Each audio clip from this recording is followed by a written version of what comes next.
Selamat malam Pak Wid dan teman-teman. Hari ini kami presentasi tugas baca. Itu anggotanya ada Randy Dwi Saputra dengan NIM 21B1001, Jonathan dengan NIM 21B100035, Singgi dengan NIM 21B100058, saya Ubagagati Putri dengan NIM 21B100073. Di sini bahas tentang sambungan balok kolom, base plate, sambungan lewatan, balok girder. Di sini sambungan balok kolom. Sambungan balok kolom merupakan bagian penting pada struktur bangunan gedung bertingkat. Untuk peraturan dalam menganalisis pertemuan sambungan balok kolom meliputi persyaratan beton struktur untuk bangunan gedung SNI 2847/2013. Di sini ada contohnya. Soalnya itu sebuah profil siku digunakan untuk menghubungkan balok WF 400-200 dengan bagian web dari kolom WF 250-250, mutu baja BJ37 dan mutu bautnya A35. Reaksi dari balok adalah sebesar 75 kN yang terdiri dari 15 kNd dan 60 kN live. Nah, ini jawabannya itu karena reaksi balok tidak terlalu besar, kurang dari 200 kN, maka tidak perlu di pengakuan vertikal. Kapasitas yang diperlukan adalah PU sama dengan 1,2D tambah 1,6 L sama dengan 1,2, D-nya itu 15 tambah 1,6, L-nya itu 60 sama dengan 114 kN. Untuk profil WF 400-200 sama dengan 29 mm, sehingga PN sama dengan PU dibagi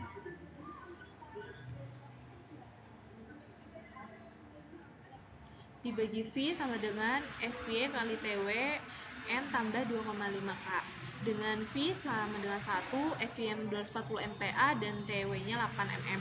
Maka diperoleh N-nya itu sama dengan minus 13,125 mm. Karena disyaratkan bahwa N min sama dengan K, maka diambil N sama dengan 29. Asumsikan K siku sama dengan 25 mm, sehingga momen pada penampang kritis adalah MU sama dengan PU, N dibagi 2 tambah 20 dikurang K siku sama dengan 114,5 tambah 20 kurang 25 itu hasilnya 108,300 nmm. Dicoba sheet angle dengan panjang 15 cm, sehingga kapasitas momen nominal dan sheet angle adalah Mn sama dengan Mp sama dengan Mu, V sama dengan Fy, B kali T pangkat 2 dibagi 4. Itu Mn sama dengan Mu bagi Pi sama dengan 300 bagi 0,9 sama dengan 120,330 nmm. Di situ sehingga T-nya itu akar P kali Mn bagi Pi dibagi B kali Fy sama dengan 4 akar 4 dikali 120,330 dibagi 150 kali 240 sama dengan 11,56 mm. Gunakan siku 120 kali 12 K sama dengan 25 mm sesuai asumsi awal. Selanjutnya kuat tekuk dari balok juga harus diperiksa dengan mengingat N sama dengan 29 mm, D-nya itu 400 mm, TF sama dengan 13 mm, TW sama dengan 8, FYW sama dengan 240. Terus ini ada rumus Pi. Pi PN sama dengan 0,75 dikali 0,39 dikali TW. Situ menghasilkan hasil 108,2690 N, segini hasilnya. Nah, asumsi sambungan baut tipe tumpu dengan ulir di luar bidang geser digunakan baut diameter 19 mm, FUB-nya 825 MPa. Terus ini diameter RN-nya rumusnya ini kayak gini. Hasilnya itu 87716,7 N dijadiin KN jadinya 87,7 KN. Nah, N-nya itu jadinya 2 buah baut. Gambarnya seperti ini. Di sini ada baut A325D di 19, ini 2. Ini WF-nya pakai 400-200. Backnya penampang kritis untuk lentur. Nah, selanjutnya kita akan membahas tentang base plate. Base plate atau plat dasar itu merupakan bagian dalam struktur baja yang berada di antara kolom baja dan fondasi yang umumnya terbuat dari beton bertulang. selanjutnya itu ke penampang base plate. Di sini ada M itu rumusnya N min 0,9 B per 2, terus N itu rumusnya D min 0,8 BF per 2, kemudian X sama dengan F min D per 2 plus TF per 2. Nah, di sini B itu lebar base plate, N itu panjang base plate, terus BF itu lebar sayap, terus D tinggi kolom, F jarak angkur ke sumbu base plate dan sumbu kolom. Di base plate itu sendiri ada 4 kategori. Kategori A itu struktur base plate tanpa beban momen lentur atau dalam bentuk idealisasi tumpuan. Terus yang kategori B itu base plate memikul gaya aksial dan gaya geser momen lentur dalam intensitas yang cukup kecil. Selanjutnya kategori C itu base plate berada pada batang batas elastisnya karena dalam penambahan sedikit intensitas momen lentur saja akan mengakibatkan pengangkatan atau uplift base plate terhadap beton penumpu. Kategori D itu untuk portal kaku yang memikul gaya gempa lateral atau gaya akibat tiupan angin. Kemudian kita lanjut ke contoh soalnya. Di sini diketahui base plate dengan WF 300, 310, 15 dan PU 450 kN, MU 60 kN, VU 130 kN. Untuk perhitungan besar M dan X itu dia pakai rumus yang seperti tadi, M sama dengan N min 0,95 D per 2. Itu dimasukin N nya 600 min 0,9 dikali D nya 95 dikali D nya itu 300 bagi 2, hasilnya 157,5 mm, dan X nya itu F min D per 2 plus TF per 2 sama dengan 400 per 2 dikurangi 300 per 2 tambah 15 per 2 sama dengan 57,5 mm. Kemudian untuk menghitung eksentrisitas itu menggunakan rumus E sama dengan MU per PU 160 dikali 1000 dibagi 450. Itu hasilnya 355,56 mm. Kemudian N per 6 itu N nya kan 600 dibagi 6 itu sama dengan 100 mm, hasilnya kurang dari E nya kan yang tadi 355,56 mm. Itu termasuk kategori D. Selanjutnya itu menghitung tegangan tumpu pada beton dengan rumus Q sama dengan VC dikali 0,85 FC dikali B dikali akar A2 per A1. Nah, akar A2 per A1 ini diasumsikan sama dengan 2. Terus untuk Q-nya itu dari 0,6 dikali 0,85 dikali 40 dikali 500 dikali 2, hasilnya 20.400 N per mm. Kemudian F-nya itu F plus N per 2, 400 per 2 tambah 600 per 2 itu 500, terus F plus E 400 per 2 tambah 320 sebenarnya 520 mm.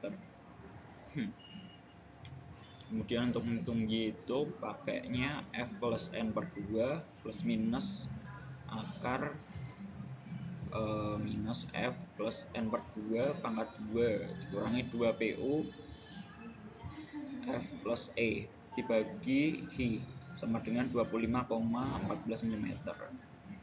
Kemudian setelah itu diperiksa akar A per 2 per A1 nya itu dapat hasil 4,88. Jadi akar A per 2 per A1 itu bisa diambil 2. Kemudian TU sama dengan I kali Y min PU sama dengan 20.400 yang tadi dikali 25,14 dikurangi PU nya 500.000 sama dengan 62.000 895,17 N.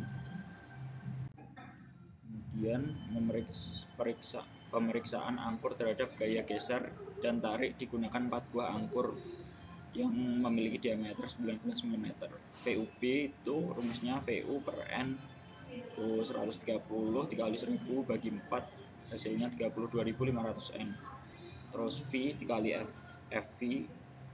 FV dikali AB sama dengan 0,75 dikali 196 kali seperempat Pi 19 kuadrat itu D nya sama dengan 35.281,4 N. Itu kurang dari VUB.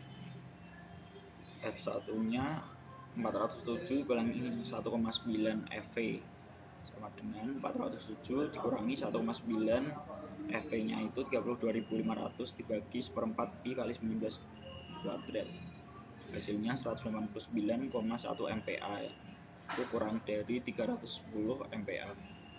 Kemudian TUB itu rumusnya TU per NT sama dengan 33.977,03 dibagi 2 sama dengan 31.447,58 N. Terus selanjutnya cek oke atau tidaknya. V dikali FT dikali AB 0,75 dikali 189,1 kali seperempat Pi 19 kuadrat sama dengan 40.191. Jadi N itu lebih dari TUB, jadi oke. Terus selanjutnya perhitungan tabel base plate, yaitu sama dengan 25,14 mm kurang dari M. M-nya itu 157,5 mm. Kemudian TP perlu 1 sama dengan 2,11 dikali TU. TU kali X per B dikali FY itu sama dengan 2,11 kali akar 49.615,4 49.615,4 dikali 57,5 dibagi 500 kali 240 hasilnya 11,583 mm. Kemudian TP perlu 2 itu dia pakai rumus 2,11 dikali akar PU kali M min Y per 2 dibagi B kali FY. Hasilnya 49,19 mm. Nah, base plate-nya itu diambil TP sama dengan 50 mm sehingga ukuran base plate itu 500 kali 600 kali 50 mm. Baiklah, selanjutnya masuk ke sambungan lewatan.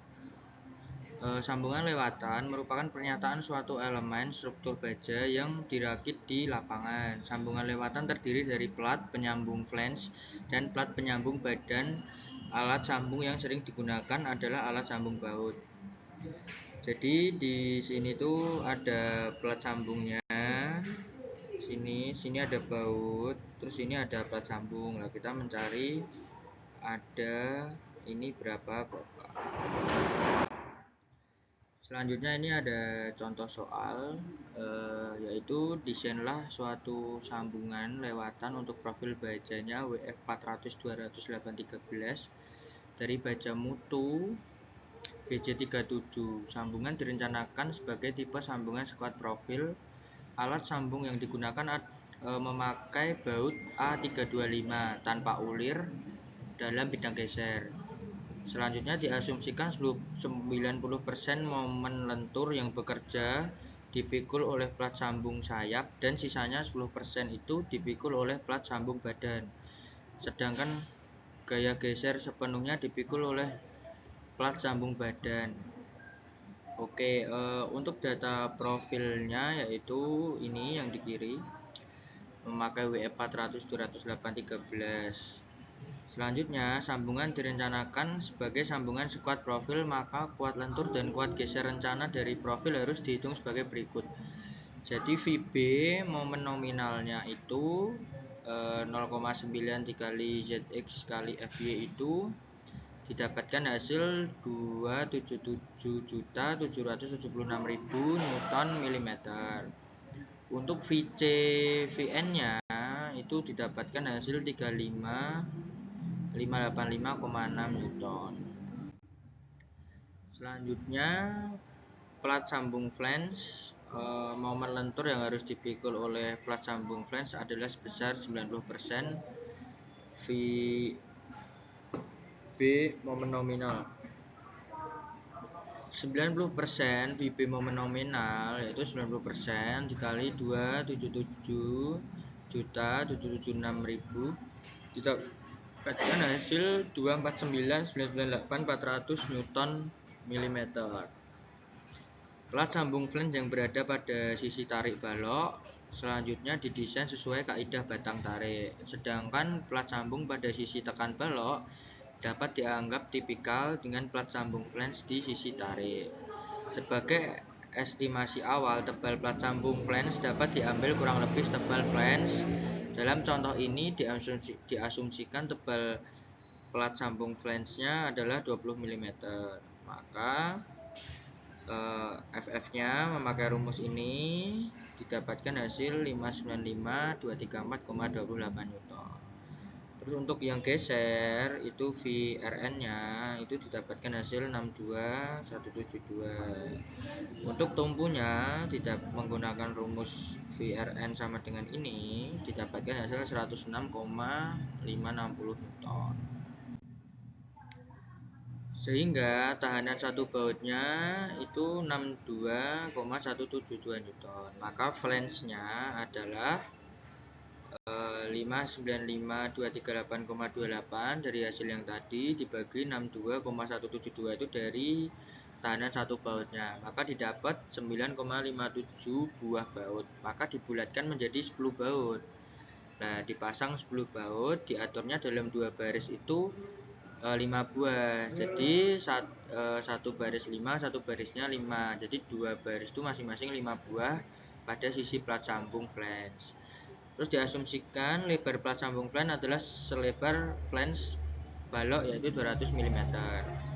Lebar neto plat sambung flange yaitu 200 kurangi 2 dikali 16 tambah 2 didapatkan hasil 164 mm.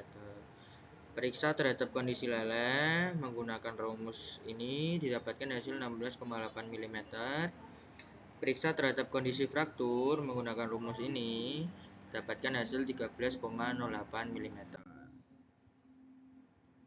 Terus untuk plat sambung badan V0-nya yaitu 354.585,6 Newton.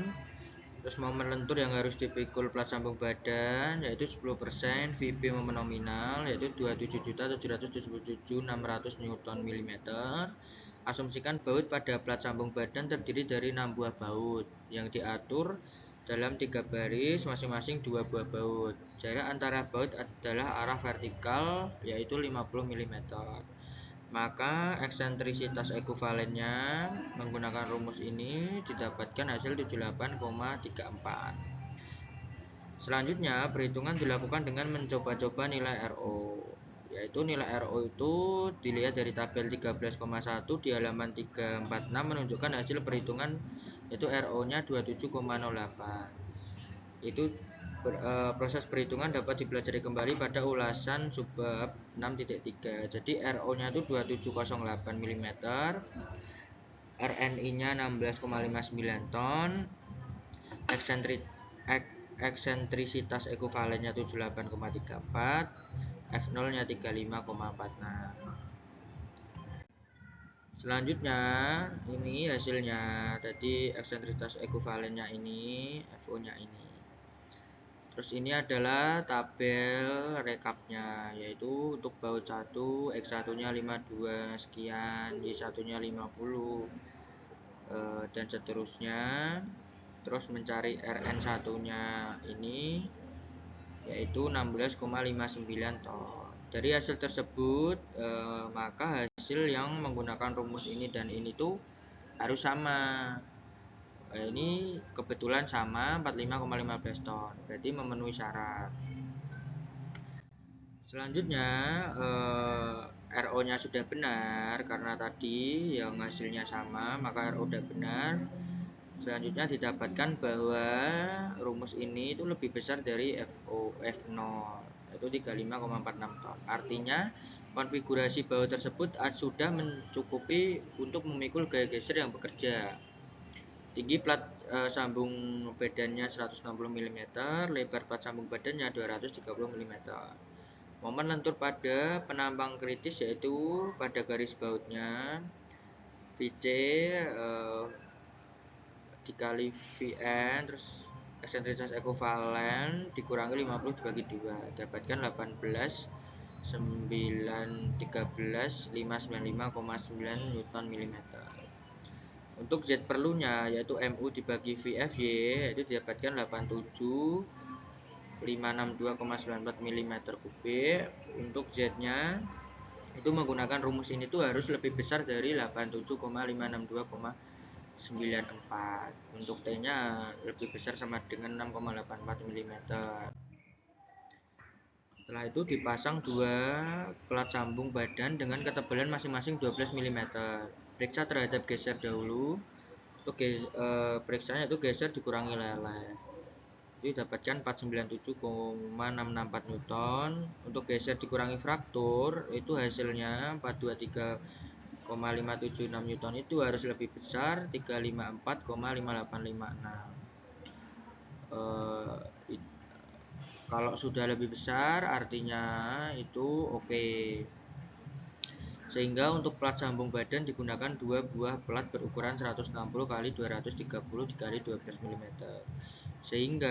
Serta menggunakan alat sambung 6 buah baut A325 dengan dp 16 mm di tiap sisinya. Nah, ini hasilnya dari yang soal tadi. Plat sambung badannya ini udah dua sisi, terus plat sambung flange-nya, terus bautnya tadi kan ada 6 kan, baut A325 16 mm. Terus ini menggunakan sambungan profil WF 400 200 8 13. Baik, saya akan melanjutkan dari presentasi berikut. Selanjutnya adalah balok girder. Balok girder adalah elemen struktural utama dalam konstruksi jembatan baja, terdiri dari profil baja yang kuat dan kokoh. Balok girder berfungsi sebagai tulang punggung jembatan, memberikan kestabilan dan kemampuan menahan beban yang berat. Balok girder biasanya berbentuk I atau H, dengan badan dan sayap yang dirancang untuk menyalurkan tegangannya dengan efektif. Selanjutnya, fungsi balok girder. Balok girder jembatan baja memiliki peran vital dalam menjaga stabilitas dan kekuatan struktur jembatan. Sebagai tulang punggung utama, balok girder berfungsi untuk yang pertama menyalurkan beban vertikal dan horizontal yang diterima oleh jembatan secara efektif. Yang kedua, memberikan kekuatan dan kemampuan menahan momen lentur serta geser yang besar. Yang ketiga, menjaga integritas struktur jembatan agar tetap kokoh dan tidak mudah runtuh. Yang keempat, memastikan keamanan dan kenyamanan pengguna saat melewati jembatan. Selanjutnya, kelebihan balok girder. Yang pertama, kekuatan struktural. Dalam balok girder, jembatan baja memiliki kemampuan menahan beban yang sangat kuat, sehingga mampu mendukung struktur jembatan yang aman. Yang kedua, ketahanan. Konstruksi balok girder, baja sangat tahan terhadap kondisi cuaca, iklim, maupun guncangan, sehingga menjamin integritas struktur jembatan dalam jangka panjang. Yang ketiga, fleksibilitas desain. Jenis profil balok girder seperti I-beam, balok girder, atau truss girder memungkinkan desain yang fleksibel sesuai kebutuhan proyek. Selanjutnya, kemudahan pemasangan. Sifat modular dari balok girder baja memudahkan proses fabrikasi dan pemasangan di lapangan. Selanjutnya, kekurangan balok girder. Yang pertama, biaya konstruksi tinggi, bahan baku baja yang mahal, dan fabrikasi yang kompleks membuat biaya konstruksi balok girder jembatan baja menjadi relatif tinggi dibandingkan dengan material lain. Yang ketiga, berat struktur. Terus yang keempat, massa balok girder yang besar dapat memberikan beban tambahan pada pondasi dan elemen struktur lain sehingga memerlukan perhitungan yang cermat. Yang kelima, kerentanan terhadap korosi. Yang keenam, baja rentan terhadap korosi akibat paparan lingkungan, terutama terutama kelembaban dan garam, yang dapat mengurangi ketahanan struktur dalam jangka panjang. Nah, terima kasih dari kelompok kami. Selamat malam.